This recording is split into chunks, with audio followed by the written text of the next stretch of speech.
Hello, friends. Today we're going to discuss a simple idea about how a lesson in jiu-jitsu can be applied to the rest of our lives, and it's what we can learn from holding on to grips too long in jiu-jitsu, and how that reveals the mistakes we make off the mat as well. My name is Chris Matakas. I'm a jiu-jitsu black belt school owner. I've written 13 books about using jiu-jitsu as a vehicle for personal development, and so many people don't fulfill their potential on or off the mats. And I don't want you to be one of them, which is why we created this channel.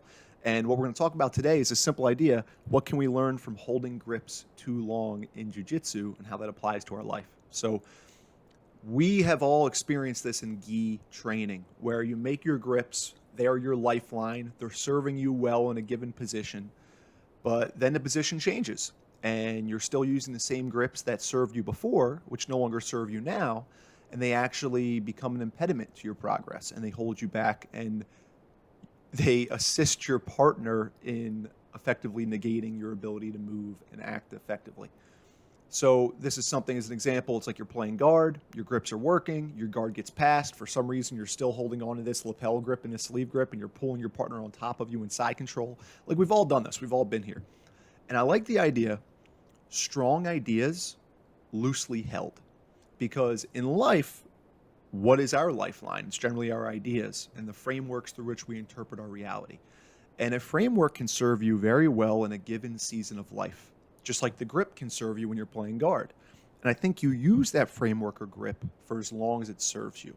The key is when you move on to the next season of life to reassess, is this grip, is this idea still serving me? So, as an example, before I discovered philosophy and psychology and all this fun stuff, really the only source of my metaphysic was from like song lyrics. And I remember there was this song, it was by the band Bush, and the line went, "Too much is not enough."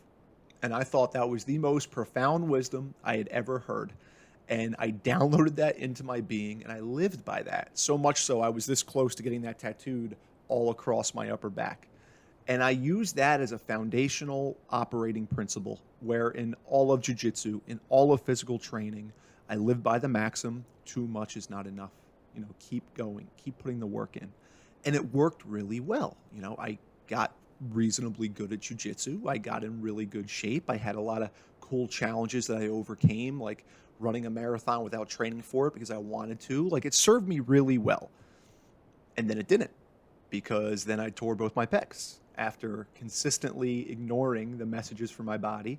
And I almost lost the ability to use both my arms effectively. Thank God that season is past. But while too much is not enough served me in one season of life, in the very next season, it was the thing that almost destroyed me.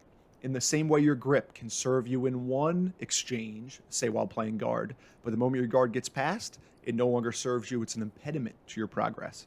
So I love the idea, strong ideas loosely held. You earn your wisdom, to use a Carl Jung term, and you live by certain maxims because they are the kind of the steel cables that work through all the variability in our lives that give us a consistency. And we need that because we need a foundational framework through which to interpret the limitless variables of our experience. But the question is, does that framework serve you today? And we really need to ask that, especially when it served us yesterday, because today might be a different story. And I view life in seasons. In this season of life, we need a certain operating principle. But tomorrow's season or a month from now, that may change. So as an example, I live by increase voluntary struggle, decrease involuntary suffering. Very similar to the previous maxim I had. And it works for me today. The cold plunge, the sauna, the strength training, the running, whatever it is I do that is challenging, it makes the rest of my life less challenging.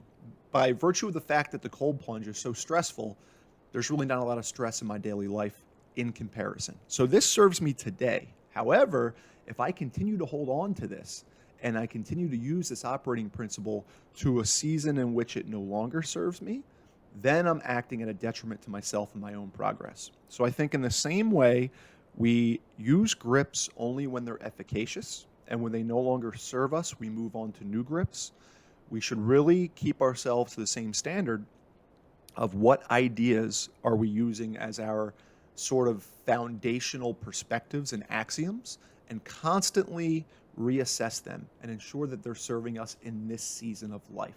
And I believe if we do that, we avoid one of the biggest mistakes, which is just going down the road toward a goal of who we used to be and not the goal of who we want to be. Like, we've all gotten caught in this trap where we're pursuing a goal because it's what we wanted in the past, but it may not be what we want in this moment. And you do that long enough, you really end up pretty far off course. In the same way that we pursue the wrong goal and end up in the wrong place, if you live by the wrong framework, you will end up in the wrong place. So I am constantly reassessing my fundamental interpretations of reality through the context of simple axioms. And right now, increase voluntary struggle, decrease involuntary suffering, it seems to be working, and it's working for me really well. But I'm going to continue to check in on that and make sure it's true, because if I find that that grip is no longer serving me, it's going to be time to reassess and create a new grip.